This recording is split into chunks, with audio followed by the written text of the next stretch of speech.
A divisão de tarefas complexas em partes menores e mais simples é uma maneira eficiente de lidar com assuntos muito detalhados. Um grande benefício desse processo foi a especialização resultante da repetição e o consequente aprimoramento de cada atividade, como ensinou Taylor um século atrás. Seu trabalho representou um marco na administração moderna, possibilitando pela primeira vez a coordenação de detalhes em larga escala, marcando ainda a divisão do trabalho entre a execução da tarefa e sua coordenação. Um dos principais reveses desse divórcio entre planejamento e execução foi a diluição da responsabilidade pelo resultado final e o nascimento do mito de que uma execução ruim pode pôr uma boa estratégia a perder. Ora, se uma estratégia produz resultados pobres, como podemos afirmar que ela é brilhante? A verdade é que quando algo falha, a crítica é dirigida à sua execução defeituosa e vem normalmente daqueles que planejaram, mais do que uma crítica serve como uma desculpa.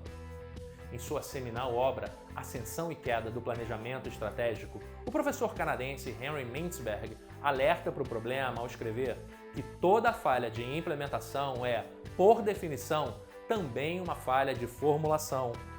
Se há uma separação entre os dois, na qual um lado pensa antes de o outro fazer, então claramente a capacidade de agir deve ser levada em consideração no processo de planejamento. Até porque uma boa estratégia deve prever mecanismos e controles que assegurem a sua correta implementação. E como o planejamento não prevê tudo, algumas decisões ainda terão de ser tomadas na linha de frente. Se dão certo, mérito de quem as planejou. Mas se dão errado, a culpa é de quem executa, que fica, portanto, numa situação de eterno perde-perde. O novo cenário competitivo, cada vez mais volúvel e dinâmico, impõe condições nas quais a divisão entre planejamento e execução soa antiquada, se não contraditória, na medida em que não se pode traçar uma linha precisa que separe as duas atividades de forma inequívoca. Culpar a execução parece continuar sendo a bala de prata das consultorias de estratégia, que se apoiam nesse dogma centenário.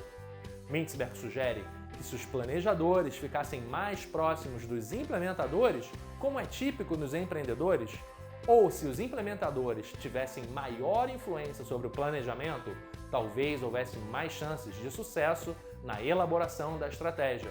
Em outras palavras, é preciso diálogo.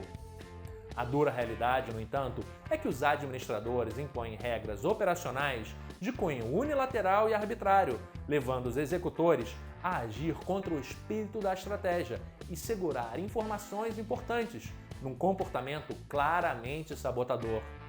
Fica então o alerta de que a única estratégia que pode ser rotulada de brilhante de forma legítima é a que produz resultados igualmente brilhantes e de forma consistente.